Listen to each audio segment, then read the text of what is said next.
They say some roads never truly end. Some paths, once taken, don't lead you forward, they bring you back. Back to fear. Back to guilt. Back to the same terrifying moment that refuses to die. It started with a storm. Julian was supposed to be heading home from a quiet weekend in the mountains. Just him, his dog Marley, and the solitude he thought he needed.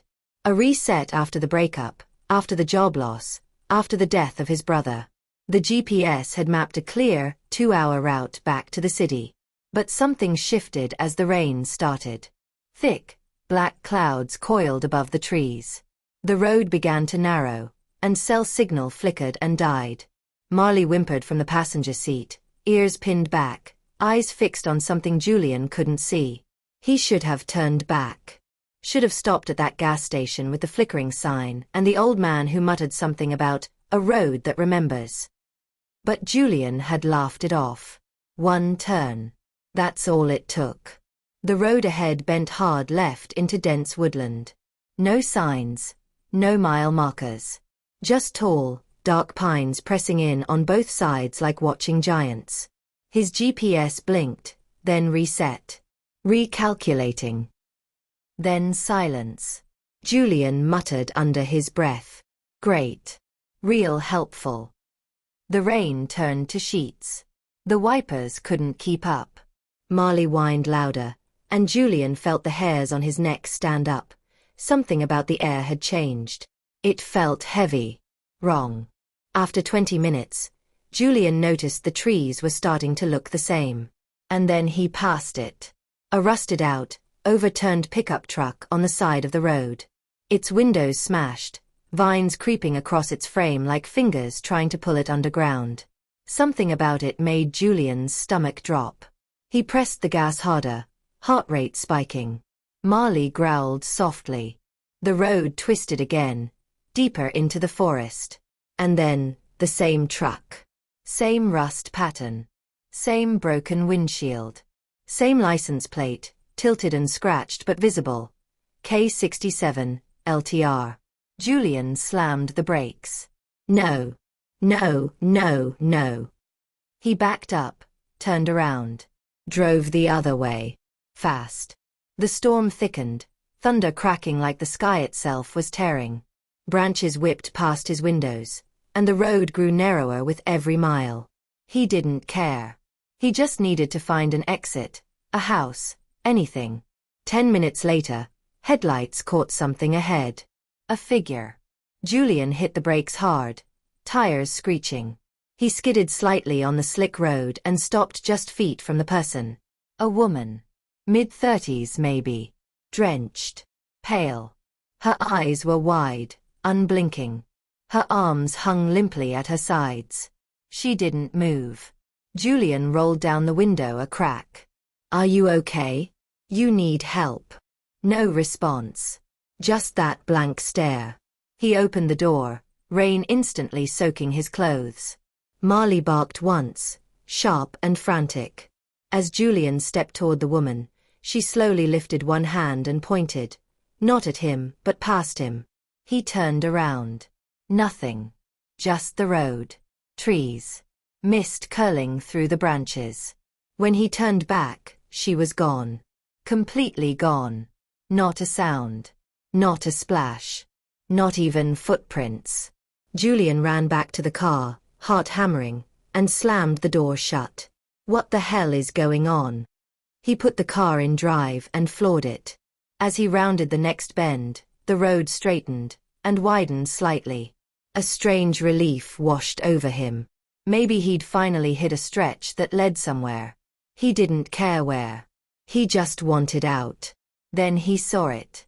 The same overturned truck. Same angle. Same vine-covered corpse of metal. And next to it, the woman. Standing.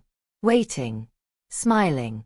Julian let out a strangled cry and swerved past her. Marley howled in panic. Julian didn't stop driving, even as the forest blurred around him. His knuckles turned white around the steering wheel. He began to mutter to himself. This is a trick. A loop. I'm dreaming. I'm tired. I'm not seeing this. But he was. And it wouldn't stop. Time became meaningless. The loop continued. Each time he turned, there was the truck, the woman, the road, the same endless forest. Sometimes she was closer. Sometimes she smiled. Once, she waved. He turned the radio on to drown out the noise in his head. Static. Then, faintly, a voice. Turn around. Julian punched the power button off. He drove. And drove. His gas gauge dipped lower. Panic set in. He stopped the car in the middle of the road and stepped out, rain now mixing with the sweat on his face. "Hello," he screamed into the woods. "Is this some kind of prank? What do you want?" The forest answered with silence. And then, a whisper.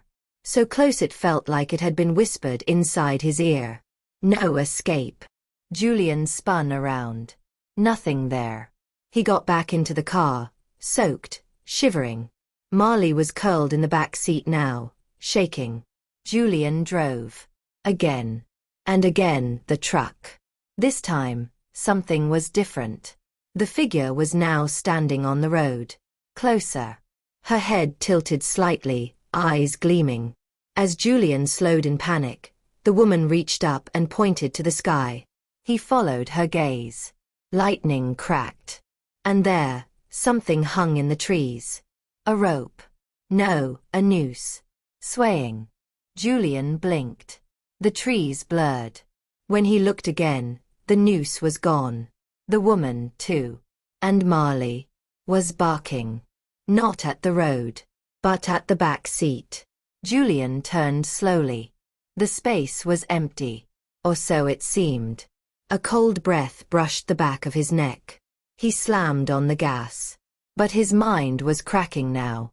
There was no logic, no direction, just fear spiraling inward. Eventually, he saw lights. Headlights.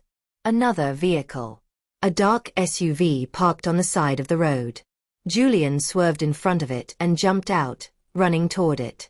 A man stood by the hood, holding a flare. "Help me!" Julian shouted. The man turned. His face looked familiar.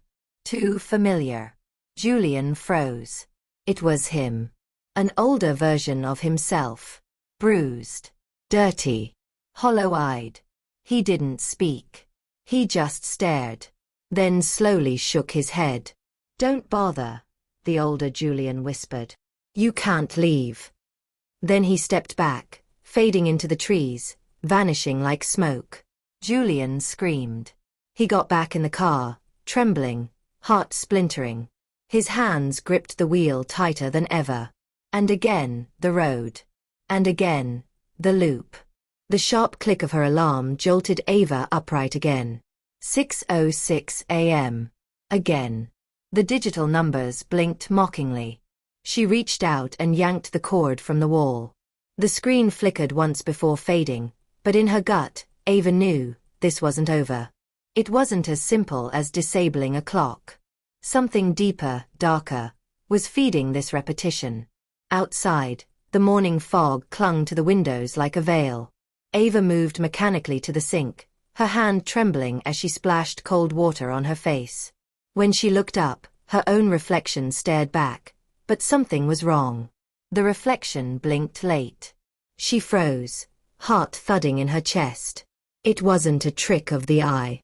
She leaned in closer, watching every detail. Her reflection mimicked her movements, until she tilted her head. The mirror Ava didn't. Ava stumbled back with a gasp. The figure in the mirror tilted its head now, slowly, deliberately, as if mocking her fear. The lights flickered above her, buzzing softly. Ava turned away, but even then, she could feel it watching her. Breathing. Smiling. She avoided the street corner this time. The bakery, the old man with the dog, everything she had memorized from the day before, she bypassed it all. But still at every turn, the same signs greeted her. The missing girl poster. The crying woman near the bus stop.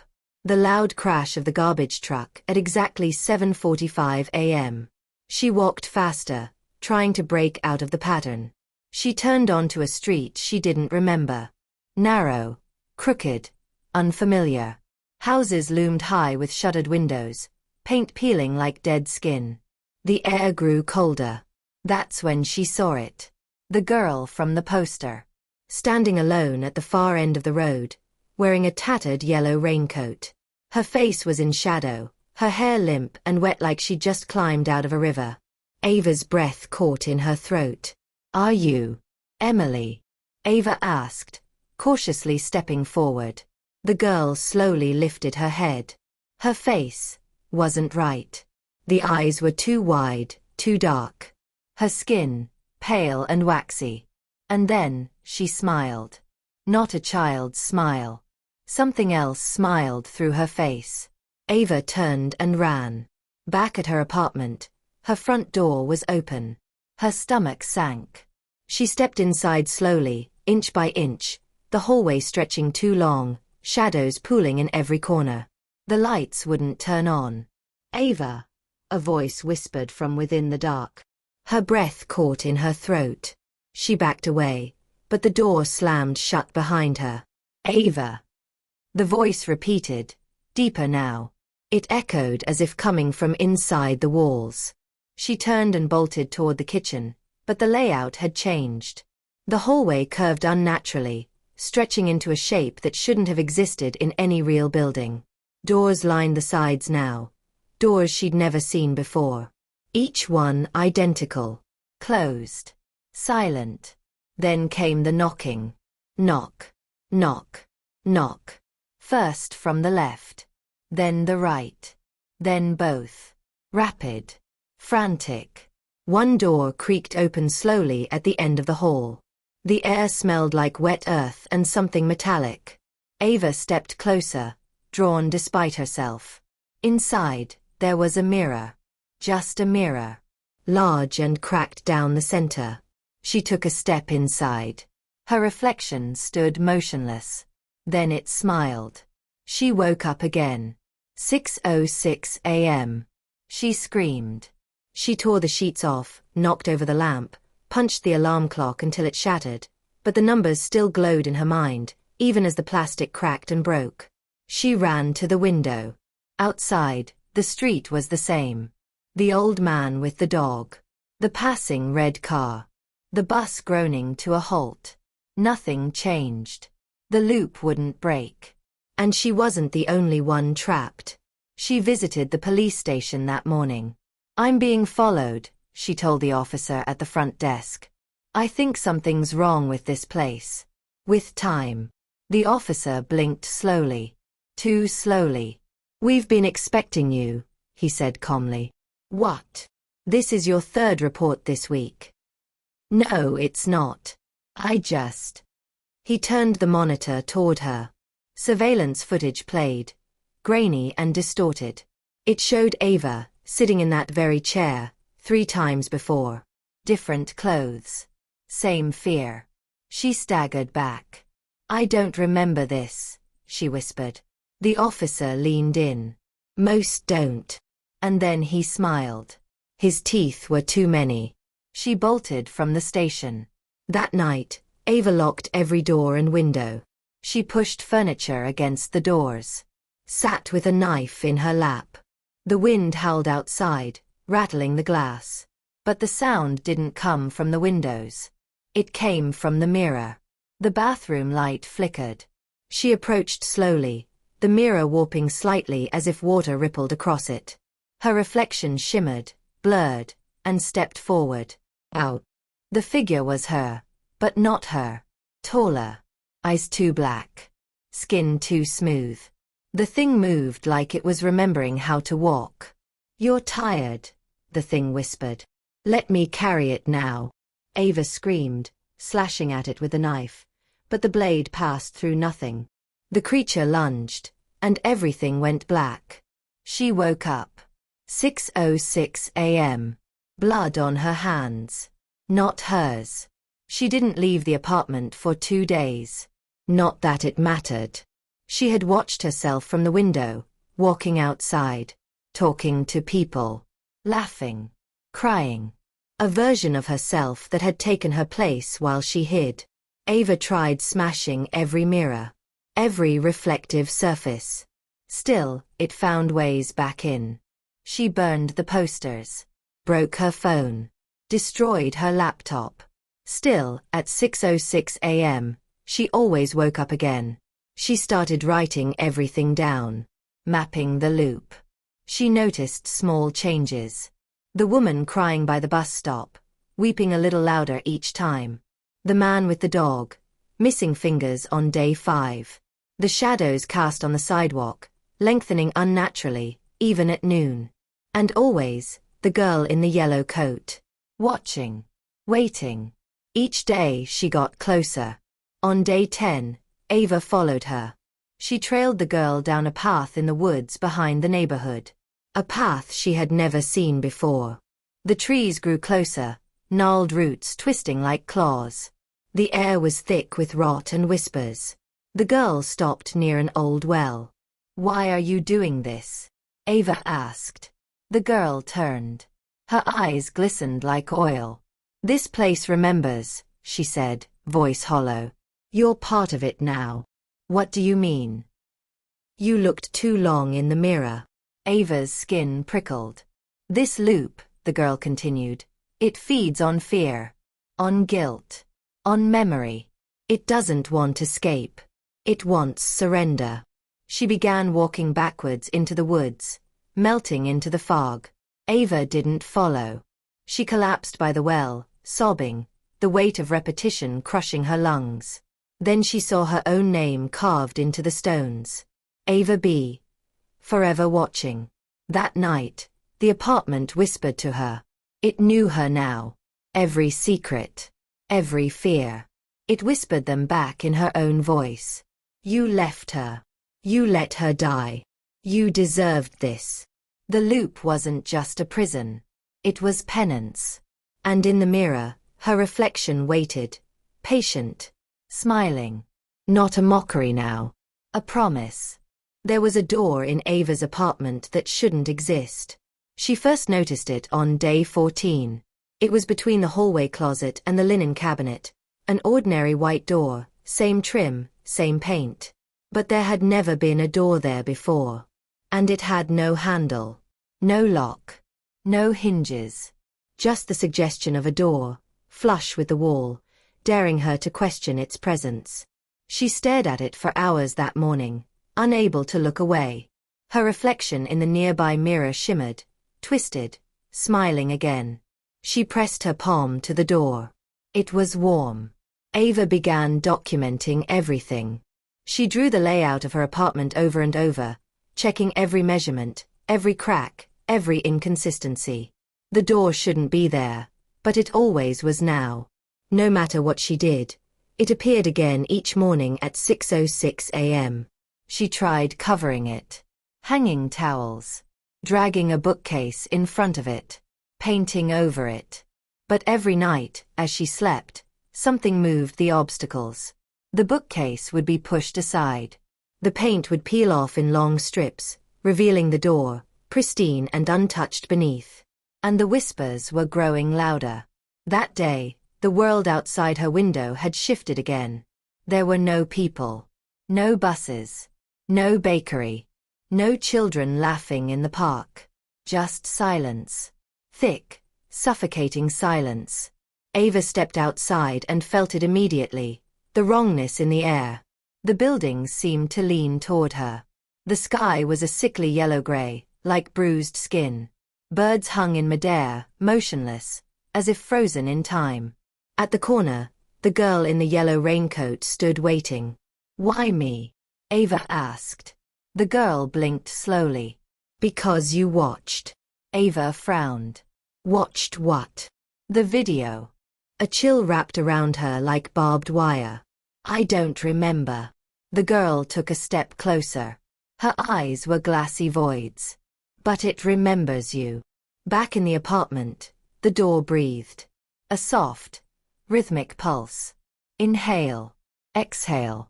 Ava pressed her ear against it. At first, nothing, then came the scratching. Fingernails clawing from the other side. And then, A voice. Soft. Familiar. Ava. She staggered back. It was her own voice. She found an old VHS tape tucked behind her bookshelf that night. No label. Just black plastic and a faint smell of mildew. It hadn't been there before. But something told her she needed to watch it. She dug out her old player, connected it to the TV, and pressed play.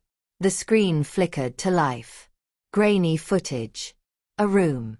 Her apartment, but older, different furniture, faded wallpaper. The camera panned slowly, settling on the door without a handle. It was already there. The tape cut to black. Then, a woman's face. Close up. Crying. Whispers under her breath. Don't look. Don't look. Don't let it in.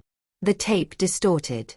And then Ava saw herself, on screen, sitting in her bed, screaming as shadowy hands reached for her from the mirror. The video ended. She slept in the hallway that night, facing the door. She held a kitchen knife in one hand and a flashlight in the other. At 3:33 a.m., the door began bulging outward, like something was pushing from the other side. Pressing. Pulsing. The wall around it cracked. A single whisper slid through the air. Let me out. The mirror across the hallway shattered spontaneously. Ava screamed, and the bulge receded. Day 17. She met another one. Someone else in the loop. He was sitting in the abandoned diner across town, head in his hands, rocking back and forth. A man in his 50s, unshaven, wild eyes. You see it too, he said the moment she stepped in. The door. He nodded quickly. No handle. No escape. You try to open it, and it takes a little more of you. He showed her his hand. The fingers were distorted. Elongated. Pale like wax. What's behind it? She asked. He looked at her, dead-eyed. Yourself. She didn't understand. The version of you that let the door open once already. You just forgot. Later that night, she dug through old journals and sketchbooks. She found a page she didn't remember drawing, a crude sketch of the door, surrounded by tiny scrawled warnings. Don't open. It waits. The mirror lies. It looks like you. She saw a final sentence written in her own shaky handwriting. You must remember the first time. Ava began dreaming of a different apartment. Same layout, but flooded with red light. Walls covered in mirrors, each one reflecting a different version of herself, screaming, bleeding, whispering secrets. She saw one Ava open the door. And then nothing. Only darkness rushing in. Day 19. Ava decided to open the door. She was losing herself anyway. Pieces slipping, memories fraying. Faces became unfamiliar. Words echoed strangely in her mind. She found herself standing in places she didn't remember walking to. So she stood before the door. She pressed her hand flat against it. It felt like skin. Warm. Pulsing. I remember, she whispered. The door quivered. And then. It opened. Not out. In. The space beyond was black, but not empty. It was a hallway. Like the one in her dreams. Mirrors lined both sides, stretching endlessly. The air was thick, wet, full of whispering breath. Ava stepped inside. The door closed behind her. She ran her fingers along the first mirror. Her reflection stood still, then blinked wrong. Further down, she saw another Ava, sitting on the floor, rocking, bleeding from the eyes. Further still, an Ava with a knife, carving something into her arm. She looked down and saw the same word forming on her skin, slowly and without pain. Stay. At the end of the hallway was a second door. Smaller. Older. Wooden. This one had a handle. Carved into it. The loop ends here. She reached for the handle, but the door burst open on its own. Inside was a single room. No windows. Bare walls. And in the center, sitting calmly in a chair, another Ava. But older. Gaunt. Hollow-eyed. her skin paper-thin, her hands clasped neatly in her lap. "You made it farther than most," the older Ava said. "What is this place?" the real Ava asked. "A mirror," the other said. "Of everything we bury." The lights in the room flickered. Ava stepped closer. "You've been here before. You just don't remember. Every loop erases a little more." "Then why am I still here?" "Because the door only opens when you accept the truth." Ava stared. "I let someone die." "Yes," the other Ava said. "And now, the loop watches to see what you'll do with the memory." Ava knelt beside her. "What if I stay?" The older Ava smiled. "You already have." Ava woke up again. 6:06 a.m. But this time, the mirror was gone. And so was the door. The loop had changed. Or maybe she had. She stepped outside. The sun was shining. People were walking. The world looked normal. But deep in her mind, something whispered. The loop doesn't break. It adapts. And from the alley nearby, a flicker of yellow. The girl's raincoat. Still watching. Still waiting. The apartment was quiet. Too quiet. For the first time in 20 days, Ava couldn't hear the ticking clock, the neighbor's dog, or the distant hum of city life. She stood in the center of her living room, barefoot on cold hardwood floors, and stared at the spot where the mirror used to hang. Gone. So was the strange door. The hallway was plain again. Clean white walls, no bulging, no pulses, no whispers. But the silence, it felt staged. Like a room holding its breath. And then came a knock. 3 sharp taps on the front door. She didn't move. Another knock. Ava crossed the room slowly and peered through the peephole. No one. But when she opened the door, there was a package on the welcome mat. Small. Black. No label. No tape. Just a thin slit along the top, waiting to be opened. She took it inside and set it on the kitchen table, staring at it like it might bite. With trembling fingers, she peeled back the top. Inside, a hand mirror. Old. The silver frame tarnished. Its glass surface veined with fine cracks. But as soon as she touched it, her reflection blinked. Not her. Not quite. The face in the mirror smiled. Wider. Lips peeling back too far. Eyes glinting like glass marbles. Then it whispered. "You forgot me." Ava threw the mirror across the room. It didn't break. It landed face up, and the reflection didn't vanish. The other Ava, the wrong Ava, kept watching. She mouthed something silently. "Behind you." Ava turned. The hallway lights flickered. And the mirror on her bedroom wall had returned. But this time, it wasn't a reflection. It was a window. She saw the hallway inside it. Her hallway, but not. It was darker. Wetter. The wallpaper peeled in long, rotted strips. And walking slowly down the corridor was a version of her, dragging something behind her. A mirror. The Ava in the mirror paused at her bedroom door.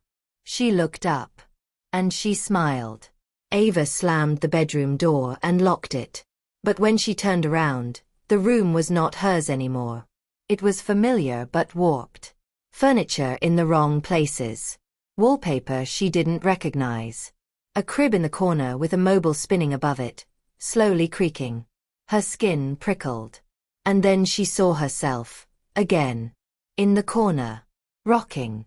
Sobbing. Her face buried in her hands. The crying Ava looked up suddenly, eyes wild. "Why didn't you stop it?" she shrieked. Ava backed away, heart pounding. "What are you talking about?" But the other Ava didn't answer. Instead, she stood, slowly revealing the blood on her hands. She walked toward Ava. And as she passed, she vanished into the wall. The door was gone. Ava turned in circles. No exit. No mirror. No sound. Until the walls rippled. Like a drop of ink spreading in water. Then came the voice again. The whisper she now recognized as hers. You watched the video. You saw what happened. But you looked away. The light dimmed. The ceiling pulsed like a heartbeat. She remembered something. A night. A scream. Her neighbor's child. Missing. She remembered seeing something in the hallway mirror, a figure slipping into the apartment next door. A tall shadow, faceless, wide-mouthed. And she had done nothing. She told herself it was a trick of the light. She hadn't knocked. She hadn't called. She'd looked away. The room changed again. Now she stood in a long corridor filled with mirrors, each reflecting a different scene. One showed her mother's funeral. Ava, emotionless. One showed Ava sitting at her desk, watching the cursed video, lips parted in a silent gasp. One showed her standing in the rain, watching someone beg for help through a cracked window, and walking away. The reflections weren't memories. They were confessions. Each mirror was a truth she refused to face. Ava pressed her palm against one. The glass rippled, then cracked. The crack spread rapidly, spiderwebbing through all the mirrors at once. Then came the scream. A chorus of her own voice from every direction, each scream layered and distorted. And in the center of them all, a mirror began to melt, dripping like tar, revealing a new room behind it. She stepped through. Into a child's bedroom. A single lamp flickered in the corner. Drawings were pinned to the walls, stick figures, shadows with teeth, red crayon smears that looked like blood. The bed was empty, but the sheets were soaked with tears. On the floor, a teddy bear missing an eye. Ava whispered. I saw her. From the darkness came the child's voice.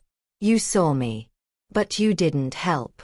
A little girl stepped out of the shadows. It was the girl in the yellow raincoat. But she wasn't wearing it anymore. Her dress was torn. Her skin pale. Her eyes glassy. You left me there. I didn't know. You did. The girl lifted her hand and pointed to the wall. There, scrawled in chalk, were the words. Only those who ignore are trapped. Ava dropped to her knees. I'm sorry. The girl looked at her. Then smiled, softly, and vanished. The room shook. The mirrors exploded inward. And Ava fell, plunging through the floor, down into darkness. She landed in her apartment. Back to where she started. The clock read 6:06 a.m. But the air felt different now. She walked to the bathroom. Her reflection was waiting. But it no longer smiled. It looked tired. Hollow. Just like her. Ava stared into the mirror. I remember now. The reflection nodded. I let them die. The reflection whispered. And now you live their moments. The hallway door opened. No sound. Just soft light beyond. Ava stepped out. And the world had changed again. People moved backward. Streets bent in impossible shapes. The sun flickered like a failing light bulb. But she walked anyway. Because the loop wasn't a punishment. It was a lesson. And now she could see all the others trapped with her, walking past, eyes blank, each one clutching a secret. Some looked at her. Some avoided her. And in a mirror shop window, she saw a line of herself stretching into eternity. All still running. All still hoping the next door would lead somewhere different. As the rain began to fall, Ava turned to look down the street. There, at the corner, was another version of herself. Brand new. Confused. Frantic. Day 1. Ava crossed the street and stood beside her. Don't run, she said quietly. The other Ava looked up, eyes wide. Who are you? Ava smiled. Tired. Just someone who's been here before. She turned, walked away, and disappeared into the rain. The loop turned again. But for the first time, it recognized her. The sky over the city was gray and trembling, like it might shatter into shards of glass at any moment. Ava walked through streets that never looked the same twice. Buildings pulsed like living things, windows blinked, and every mirror reflected a place she'd never been, or had been too many times before. She no longer questioned it. This wasn't her world anymore. It never was. The rain had stopped. The air was still. And in that silence, Ava heard something faint but familiar. Laughter. Not mocking. Not cruel. Childlike. She followed the sound down an alley that hadn't existed yesterday. Its walls were lined with televisions, all playing static. Each flicker showed fragments of her journey. The girl in yellow, the hallway of mirrors, the cracked hand mirror with the other Ava smiling. And then, a door. An old wooden door with a brass knob and a sign above it, flickering like a faulty neon light. Last exit. Ava reached for the knob. Her hand passed through it. Not solid. Not real. And that's when she saw the writing on the walls, phrases etched into the brick in what looked like soot and blood. You cannot escape what you forget. The guilt builds the road. Every loop has a keeper. Her breath caught. There was someone behind this. Someone feeding on their denial, orchestrating the repetition. Ava stepped back, and the alley twisted around her like a funnel, swallowing light, swallowing color, until she was standing not on concrete, but on black water, perfectly still. Ahead of her, a lone figure, sitting in a chair in front of a mirror the size of a house. Its back to her. She walked forward, each step rippling the surface of the water. Closer. Closer. The figure didn't move. It was wearing a long black coat, its hood pulled up. Strings of damp hair spilled from beneath the hood. Fingers long and thin tapped the armrests in slow rhythm. Tap, tap, tap. Ava stopped. She spoke gently. Are you the one doing this? The figure answered in a voice she already knew. I only replay what you supply. The voice was hers. Ava's stomach twisted. Who are you? The figure turned. And Ava looked into her own face, but older. More tired. More broken. A version of her that had stayed in the loop far longer. She was missing pieces. An eye. Part of her lips. Her hands were frayed like unraveling thread. I'm you, she said. The you that didn't change. The one who kept walking past the cries for help. The one who forgot every time the mirror showed her what she didn't want to see. Ava swallowed. Why trap us here? The figure stood. I didn't build the loop. You did. All of you. Everyone who looked away. Everyone who pretended not to hear the scream. Not to see the shadow. Every choice you buried became a step. Ava looked at the massive mirror behind her. It didn't reflect the figure. It reflected only her. Standing alone. Behind her, no city. No alley. Just a long, narrow corridor made of memories. Each door labeled with moments she had refused to revisit. The girl in yellow. The hallway screams. The man who bled behind the glass. I saw it all, Ava whispered.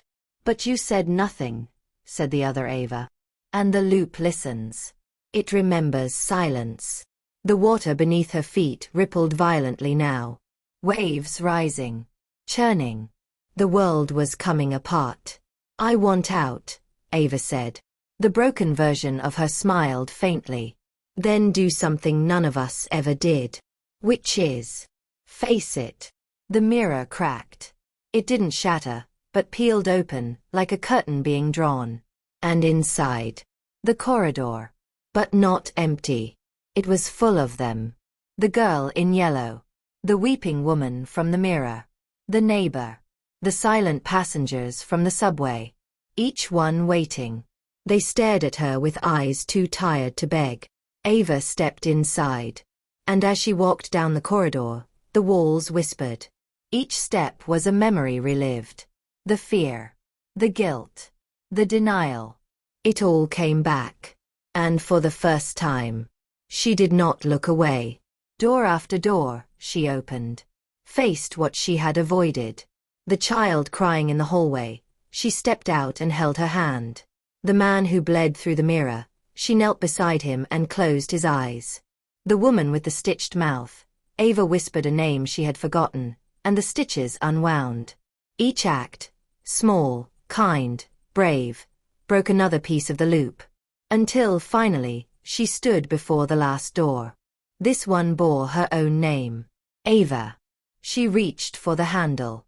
Behind it, the apartment. Clean. Daylight streaming through the window. The clock said 7 a.m. And the world was real again. Ava sat on the couch, barefoot, her hands folded in her lap. No mirrors. No whispers. But the memory remained. And in that silence, something changed. She stood, opened the window, and for the first time in weeks, breathed. Outside, the world moved forward. She heard a neighbor laughing. A baby crying. The mundane magic of normalcy. But Ava knew what waited beneath it. What waited behind every mirror. She didn't throw them out. She left one on the wall. And every morning, she looked into it. Not for shadows. Not for ghosts. But to remind herself of the face that once ran, and the choice she made to stop. The loop didn't vanish. It never does. But now, it moved without her. Because she had chosen to remember. And that made all the difference.